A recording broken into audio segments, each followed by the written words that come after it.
नारायण नारायण नारायण शिव नारायण नारायण नारायण शिव नारायण नारायण नारायण शिव नारायण नारायण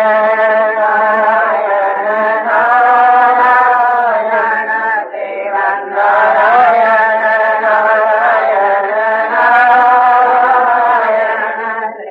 शिव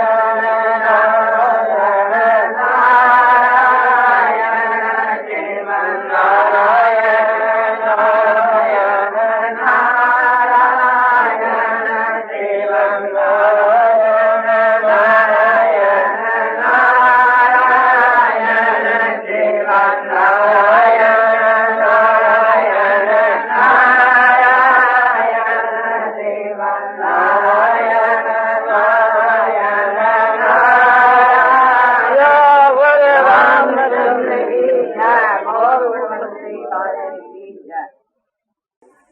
मैं कलकत्ता गया था तो यही सब बात कहा करता था कि दुर्गुण दुराचारों के त्याग से और सद्गुण सदाचारों के सेवन से थी परमात्मा की प्राप्ति हो जाती है, उसका उद्धार हो जाता है। एक धनी आदमी ने, सज्जन आदमी ने, जो हम लोग उसको अच्छा मानते हैं, उसने एकांत के बीच के मां मुझको कहा कि जैसे ब्लैक मार्केट है या समझो कि जैसे इनकम की चोरी है, सेल टिकट की चोरी है, और व्यापार के बीच के वहां झूठ बोला जाता है, छिपा भी किया जाता है, तो ये तो हमारे से छूटने का नहीं है। इनके रहते हुए यदि कोई मुक्ति का रास्ता हो तो आप बदलाओ। तो ये तो हम लोगों से हो नहीं सकता। यदि मुक्ति इना के त्यागे बिना नहीं हुए तो हमारे लोगों ने तो मुक्ति नहीं समझो आपने, इसके लिए तो हम लाचार हैं। मैंने ये उत्तर दिया कि बहुत अच्छी बात है, आप ये बात मन में समझते रहें कि ये खराब चीज है, झूठ है, कपट है, बेईमानी है, समझो कि ये सब सरकार की चोरी है, ये जो व्यापार के बीच के वहां जो कुछ आप लोग सब कर रहे हैं, ये बुरी बात है। और भगवान का जो भजन और ध्यान है ये आप निरंतर करते रहें, और साथ साथ के वहां ये बात भी आप मान ले, इसमें तो आपको कुछ लगता ही नहीं कि भजन ध्यान करने से एक प्रकार से आगे जाकर के ये हमारे दुर्गुण दुराचार सब अपने आप ही उसके प्रभाव से छूट जाएंगे। भजन करने से हमारा अंतःकरण शुद्ध हो जाएगा। जब शुद्ध हो जाएगा तो इन्हें झूठ, कपट, बेईमानी और ब्लैक मार्केट में गिलानी हो जाएगी। तो गिलानी होने के बाद में फिर आप कर नहीं सकेंगे, आपसे कोई भी ऐसा हो नहीं सकेगा। तो उसके लिए तो कोई आपकी आपत्ति है नहीं, हम करेंगे, ऐसा तो कोई आपका जिद भी नहीं होगा। और अपने ही छूट जाए तो उसमें आपके क्या हानि है? बोला कोई हानि नहीं। तो दो बात को याद रखना चाहिए कि भगवान का भजन ध्यान करने से इनको छोड़ना नहीं पड़ता, ये चीज आगे जाकर के अपने आप ही छूट जाती। भजन ध्यान के प्रभाव से जब अंतःकरण शुद्ध हो जाता है तो दुर्गुण और दुराचार अपने आप ही छूट जाते हैं, उससे फिर वो बनती में ही नहीं आते। ऐसा भजन ध्यान का प्रभाव है।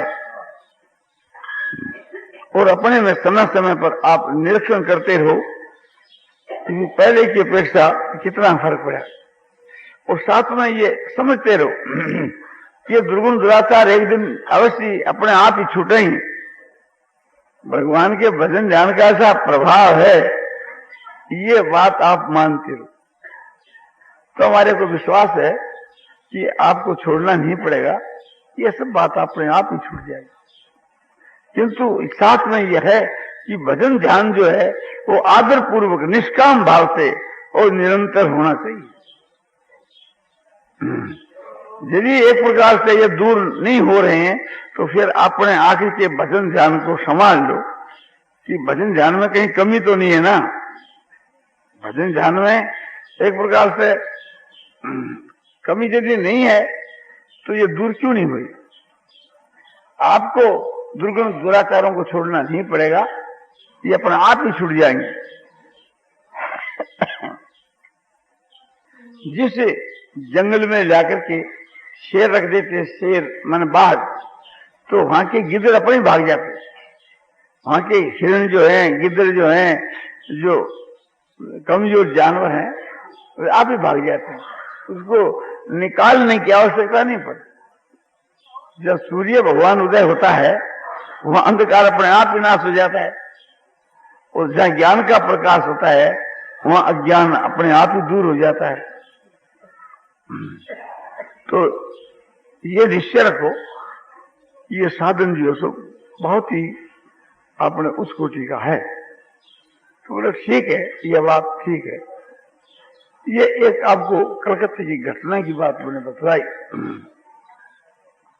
अब मैं आपको बहुत से उपाय बतलाता हूं, परमात्मा की प्राप्ति के बहुत से उपाय। उनमें से एक उपाय आप हल्का से हल्का कर लोगे तो आपका काम उससे सिद्ध हो जाएगा। इसमें कोई भी समस्या की बात नहीं है, जुक्ति संगत है और शास्त्र संगत। शास्त्र से आपको प्रमाण दिया जा सकता है और जुक्ति संगत है ही।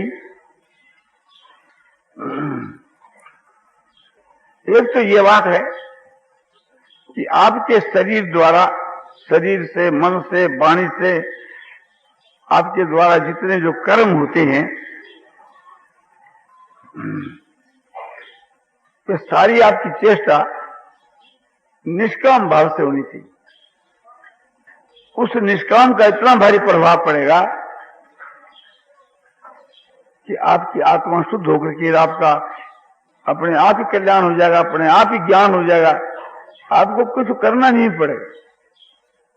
केवल मात्र आपका ये सिद्धांत हो जाना चाहिए कि हमारे द्वारा जो भी कुछ चेष्टा हुए वो चेष्टा निष्काम होनी चाहिए। उसमें अपना व्यक्तिगत कोई स्वार्थ नहीं होना चाहिए। मनुष्य का जो मान है, बड़ाई है, ये भी स्वार्थ है। जैसे रुपया, एक प्रकार से रुपया के लिए मनुष्य काम करता है, तो रुपया के लिए करता है तो वो स्वार्थ के लिए हो गया। या अपने शरीर के आराम के लिए करता है तो स्वार्थ हो गया, और मान बढ़ाई के लिए करता है तो स्वार्थ हो गया, या स्वर्ग के लिए करता है तो स्वार्थ हो गया। तो बस एक स्वार्थ का त्याग होना चाहिए। आसक्ति माने स्वार्थ का त्याग होना चाहिए, कामना का त्याग होना चाहिए। कोई प्रकार की इच्छा नहीं होनी चाहिए, उसको ही कहते हैं निष्काम। व्यक्तिगत जो तुम्हारी इच्छा है, कामना है, बस उसका त्याग कर दो, और 7-5 के छोड़ने की कोई भी जरूरत नहीं है। एक के त्याग से सब त्याग हो जाता है। तो प्रातः काल से लेकर सायंकाल तक जो कुछ आपकी चेष्टा हो है वो आपके लिए नहीं करनी चाहिए। तो किसके लिए करनी चाहिए? जग जनार्दन के लिए करनी चाहिए, संसार के लिए करनी चाहिए। ये संसार है, एक प्रकार से जगत जो है जनार्दन है, भगवान है, तो भगवान के लिए करनी चाहिए, अपने लिए कुछ नहीं करनी चाहिए। तो बोले अपने लिए कुछ भी नहीं करें तो भोजन तो करेंगे। बोले वो भी अपने लिए नहीं, भोजन भी अपने लिए नहीं करें। तो भोजन तो अपने लिए सब कोई करते हैं। बोले नहीं,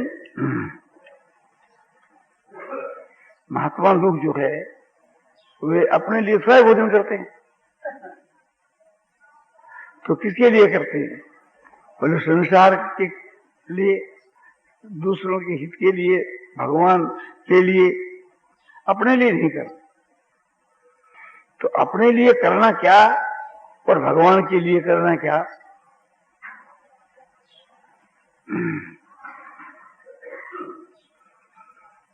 हम मोटर गाड़ी जो है उसमें पेट्रोल डालते हैं,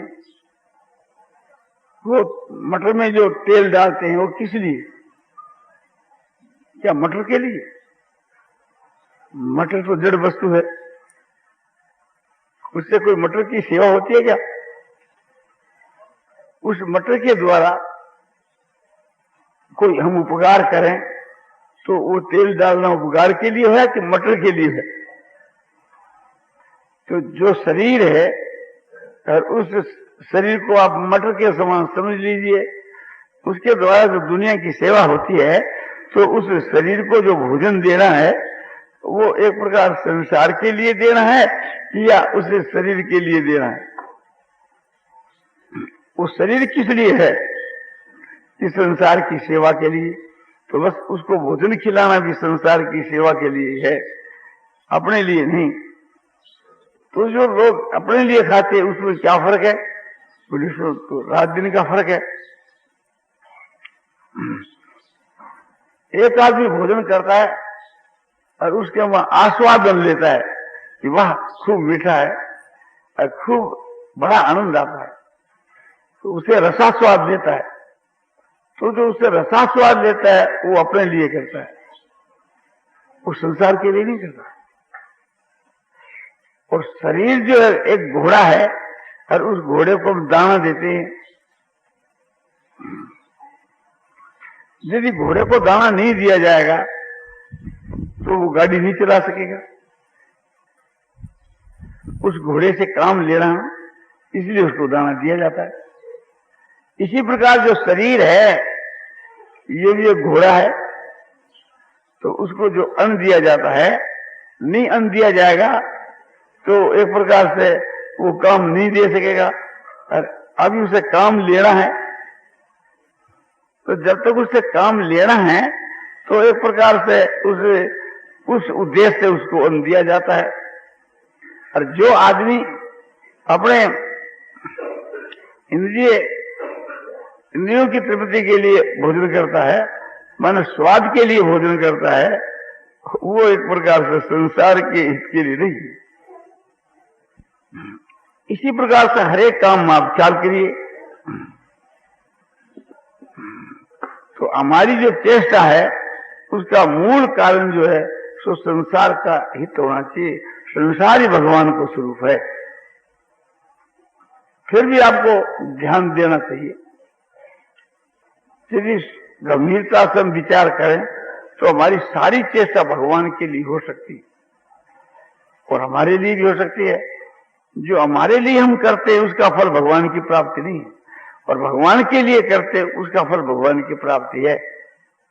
तो हमारी सारी चेष्टा भगवान के लिए ही होनी चाहिए, अपने लिए नहीं होनी चाहिए। इसलिए भगवान गीता में कहते हैं कि यत् करोषि यदशनासि और यज्जुहोषि ददासि यत् तपसि कौन्तेय तद कुरुष्व मदर्पणम।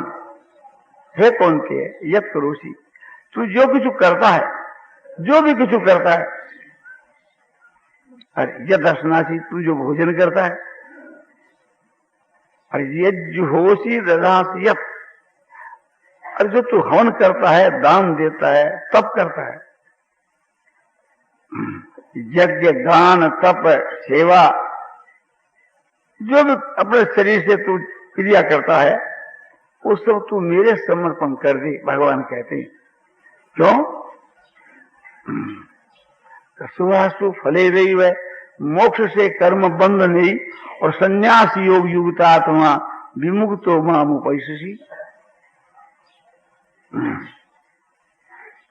सुवासु फले रही वह मोक्ष से कर्म बंध नहीं, कर्म बंध नहीं, सुवासु फले, शुभ और अशुभ जो कर्मों का फल है वही है बंधन का हेतु। माने कर्मों के द्वारा जो शुभ और अशुभ फल चाहते हैं, वो शुभ और अशुभ कर्मों का जो फल है वो कर्म के बंधन का हेतु है। माने हम जो कर्म करते हैं उसमें हेतु है फल। तो कहते हैं कि शुभ और अशुभ, पुण्य और पाप, इन कर्मों का जो फल है उनसे तू भी मुक्त होकर के और मुझको प्राप्त हो जाएगा। तो बोला पाप कर्म का फल तो कोई चाहता ही नहीं, पुण्य कर्म का फल चाहता है। तो बोला जो मनुष्य पुण्य कर्म का फल नहीं चाहता उसको फिर पाप कर्म का फल भी नहीं भोगना पड़ता, वो दोनों से छूट जाता है। जब अपना भगवत अर्थ कर्म करता है तो उसके प्रभाव से भी कर्म करने वाला पुरुष शुभ और अशुभ दोनों प्रकार के कर्मों के बंधन से भी मुक्त हो जाता है और मुक्त होकर के परमात्मा को प्राप्त हो जाता है। तो जो भी कुछ कर्म किया जावे भगवत अर्पण करना चाहिए। तो भगवत अर्पण और भगवत अर्थ इसमें क्या फर्क है? बोले विशेष फर्क नहीं है। भगवत अर्थ और भगवत अर्पण, भगवत अर्पण भी कई प्रकार के होते हैं। एक तो समझो हम कोई जग कर रहे हैं पुत्र के लिए या धन के लिए, कितना कार्य एक प्रकार से चल भी पड़ा, उसके बीच में ही हम समझ गए कि भाई हमको तो न पुत्र की इच्छा है न धन की इच्छा, तो श्री कृष्ण अर्पण वस्तु मैं तो प्रभु के लिए ये करता हूं, भगवान के अर्पण कर दिया उसको, तो वो एक भगवत अर्पण है। उससे वो श्रेष्ठ है कि भगवान के प्रति अपने आप को और अपनी सारी क्रिया को कर्म करने के आरंभ के पहले ही अर्पण कर दिया, वो और भी उस कोटि का है। और कोई कोई सारा कर्म करके के सारा जग या दान या तप करके फिर अंत में भगवान के समर्पण कर देते हैं कि श्री कृष्णार्पण वस्तु, भगवान श्री कृष्ण के प्रति मैं समर्पण करता हूं। वो भी अच्छा है, वो भी भगवत अर्पण ही है। तो ऐसे भगवत अर्पण से तो भगवत अर्थ अच्छा है। भगवत अर्थ क्या? शुरू में जो कर्म आरंभ किया जाता है, कोई पूछे भैया तुम क्यों करते हो? बोले भगवान के लिए। शुरू में ही जैसे कोई आदमी प्रसाद करता है, बोले आज किसका प्रसाद है? बोले हनुमान जी का प्रसाद है। तो वो समझो कि प्रसाद बनाने के पहले से ही कहता है कि भाई चीनी लाओ, घी लाओ, आटा लाओ, क्योंकि हनुमान जी का आज प्रसाद बनाना ही है। तो हनुमान जी के प्रसाद के लिए वो सब चीज पहले से ही ला रहा है, तो वे सब हनुमान जी के अर्थ आरंभ से ही है, शुरू से ही। तो इसी प्रकार से कि शुरू से ही भगवान के अर्पण हुए कि ये काम तुम क्यों करते हो? भगवान के लिए। ये क्यों करते हो? भगवान के लिए। तो वो भगवत अर्थ जो है उस अर्पण से अधिक है कि शुरू में तो किया पुत्र के लिए, धन के लिए, और अंत के बीच के मां भगवान के समर्पण कर दिया, वो भी अच्छा है। पर उससे भी ये अच्छा है कि शुरू से ही भगवत अर्थ करे और भगवत अर्थ से भी भगवत अर्पण और भी अच्छा है। प्रथम तो अपने आप को भगवान के समर्पण कर दे हुए और फिर सारी क्रिया सो भगवान के समर्पण कर दे। अर्पण अपने आप को और भगवान के प्रति अपनी क्रिया को अर्पण करना कैसे? जैसे कठपुतली होती है, वो अपने क्रियाओं को और अपने आप को सूत्रधार के लिए अर्पण किए हुए हैं। सूत्रधार जो न चाहता है, जो पुतली रास्ती है, और सूत्रधार उसकी हार जीत भी सूत्रधार के ही अधिकार है। जो मदारी है, कठपुतली का ख्याल दिखाने वाला, वो काठ की कठपुतली वे के ही एकदम वो समर्पण है। इस प्रकार से अपना जो शरीर है ये भगवान के समर्पण कर देवे, और समझो हमारे इंद्रियां जो है उनकी बागडोर जो है इंद्रियों की, इंद्रिय तो घोड़े की जो है, समझो कि मन और बुद्धि इंद्रियां ये सब के सब भगवान के समर्पण कर देवे। भगवान की जैसे मर्जी हो ऐसे ही कर, हम अपने आप को और सब चीज को भगवान के समर्पण कर दें। तो ये जो समर्पण करना है वो भगवत अर्थ कर्म से भी और बढ़ करके। भगवत अर्थ में तो ये है ना कि कर्ता जो है किसके लिए करते? बोले भगवान के लिए। भगवान के लिए कर्ता तो वो है ना, और इसमें करता भी वो नहीं, भगवान ही उसके शरीर से सब कुछ कर रहे हैं, वो तो कुछ भी नहीं करता, तो उसमें तो कर्तापने का भी अभिमान नहीं है। तो ये और भी ऊंचे दर्जे की चीज है। कोई भी कर्म मैं करता हूं, और करता हूं किस लिए? भगवान के लिए, तो उससे भी हमारा कल्याण है।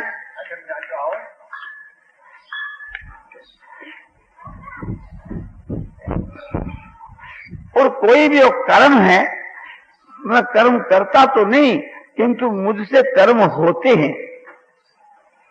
एक तो मनुष्य कर्म करता है और एक मनुष्य से कर्म होते हैं, तो इसका बड़ा फर्क है।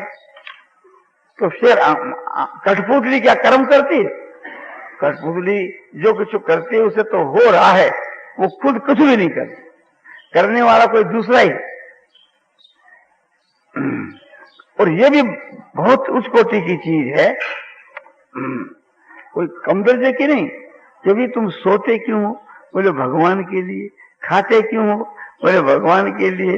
रोते क्यों हो? बोले भगवान के लिए। समझा? सब बात के बीच के वहां एक ही मतलब कि भगवान के लिए, सब में एक ही अर्थ।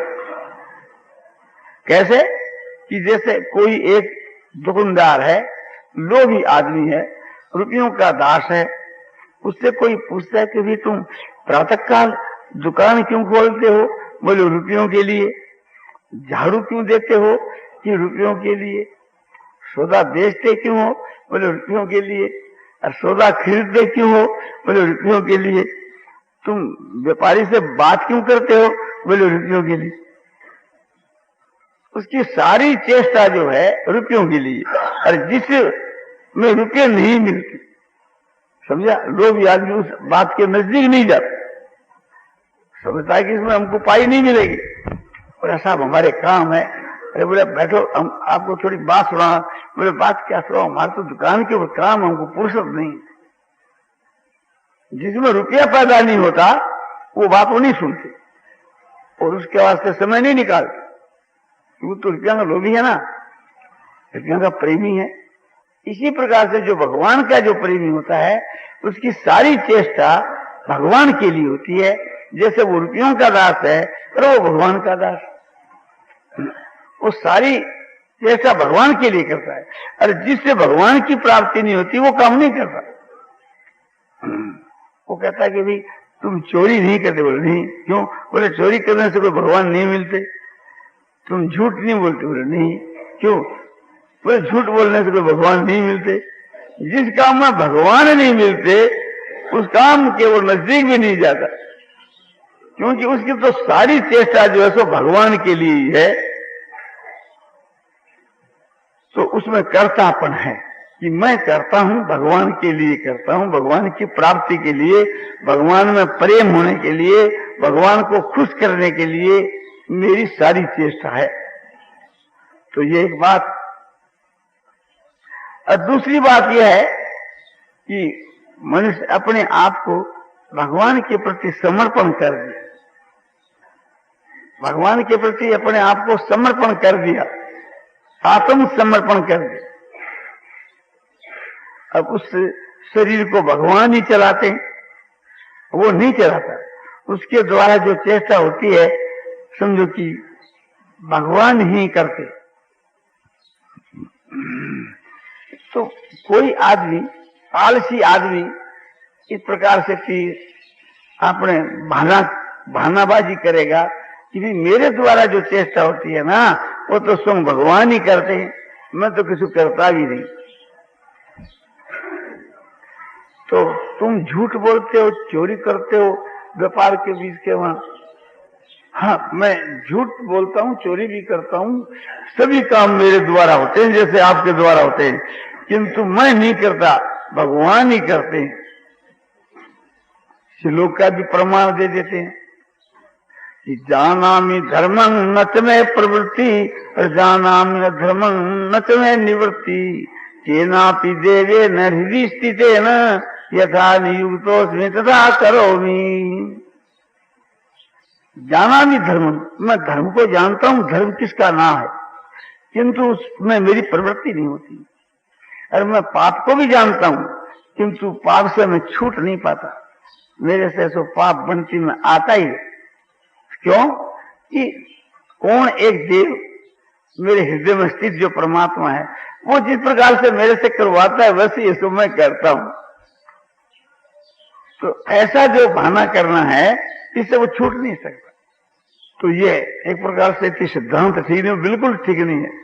ये किसका सिद्धांत है? ये दुर्योधन का सिद्धांत, ये दुर्योधन का वचन है। तो ये जो समझना है, ये उच्च कोटि का है कि हमारे से जो बढ़िया जो काम होते हैं, शास्त्र के अनुकूल जो काम होते हैं, वे तो भगवान की कृपा से होते हैं। और हमारे से जो पाप बनता है, वो हमारे स्वभाव के दोष से बनता है। ऐसा समझने वाले का रास्ता ठीक है। अर्जुन ने ये बात पूछी कि भगवान, मैं पाप करना नहीं चाहता, किंतु मुझसे बलात्कार पाप होता है। मानो कोई दूसरा ही मनुष्य मेरे से पाप करवाता है, वो कौन पुरुष है? गीता की 3री अध्याय के 36 के श्लोक में अर्जुन ने पूछा, अथः केन प्रयुक्तो यं पापं चरति पुरुष और अन्य वार्षणे बलादीव नियोजित अथः केन प्रयुक्त पापं चरति। हे वार्षणे, हे भगवान श्री कृष्ण, ये पुरुष जो है किसका प्रेरा हुआ पाप करता है? अनिच्छन भी, मान इसकी पाप करने की इच्छा नहीं, उद्देश्य नहीं, किंतु बलात् ये नियोजित है। जैसे कोई बलात्कार से इसको कोई पाप में लगा देता है, यूं एक प्रकार से पाप में लगाने वाला ऐसा वह कौन पुरुष है जो ये पाप करना नहीं चाहता, किंतु बलात्कार से इससे पाप करवाता है? तो इसके उत्तर के बीच के मां, इसके उत्तर में भगवान कहते हैं कि काम ये से क्रोधेश रजोगुण समुद्भव महासन्नो महापाप मां विद्य नहीं बरियम। जिसका नाम जो काम है, कैसा काम है कि वह काम ये तो क्रोध के रूप में परिणित होता है। जब कामना में बाधा आती है तो क्रोध के रूप में प्रकट हो जाता है। इस वास्ते काम ही क्रोध है। और कैसा है कि रजोगुण समुद्र है, काम की उत्पत्ति रजोगुण से होती है। बोले रजोगुण से होती है कि आसक्ति से, संग जायते काम है, आसक्ति से काम की उत्पत्ति गीता में बतलाई। पर आसक्ति और रजोगुण एक ही चीज है। रजो रागात्मकं विद्धि, रजोगुण को तुम राग ही समझो। तो आसक्ति ही मूल कारण है। हमारे द्वारा जितने जो पाप होते हैं उसके मूल के मां हेतु है तो आसक्ति है। आसक्ति ही काम के रूप में प्रकट होती है। वो समझो कि आसक्ति काम के रूप में प्रकट हो है, काम के रूप में प्रकट होकर के फिर क्रोध के रूप में, लोभ के रूप में प्रकट हो। तो काम, क्रोध, लोभ यही हमारे लोगों से पाप करवाते हैं। पाप में इनका हाथ है। इसलिए भगवान कहते हैं कि काम से क्रोधेश रजोगुण समुद्र है महासन्न महापाप मां विद्ये नमी बरिणम। अर्जुन, ये काम है, यही क्रोध है और इसकी रजोगुण से इसकी उत्पत्ति है। और महान खाने वाला इसका पेट भरता नहीं।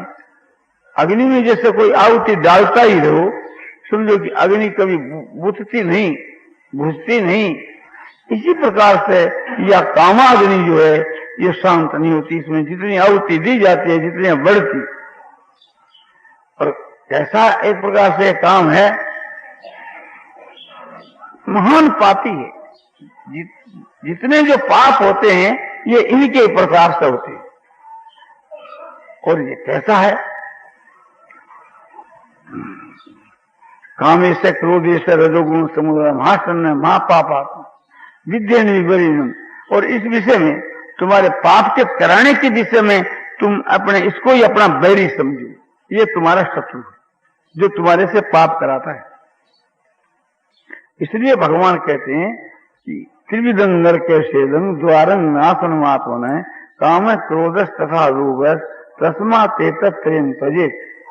काम, क्रोध और लोभ ये तीन साक्षात नरक के द्वार हैं, आत्मा का एकदम पतन करने वाले हैं। इसलिए अर्जुन, इन तीनों का तुम त्याग कर दो। और तीनों का त्याग करके फिर आत्मा के कल्याण के वास्ते तुम आचरण करो। जो आदमी इन तीनों का त्याग करके आत्मा के वास्ते, आत्मा कल्याण के लिए आचरण करता है, वो एक प्रकार से मुक्त हो जाता है। तो ये भगवान उपदेश देते हैं। नारायण नारायण नारायण श्रीमन नारायण नारायण श्रीमन नारायण नारायण श्रीमन नारायण नारायण श्रीमन नारायण नारायण श्रीमन नारायण नारायण श्रीमन नारायण नारायण श्रीमन नारायण नारायण श्रीमन नारायण नारायण नारायण नारायण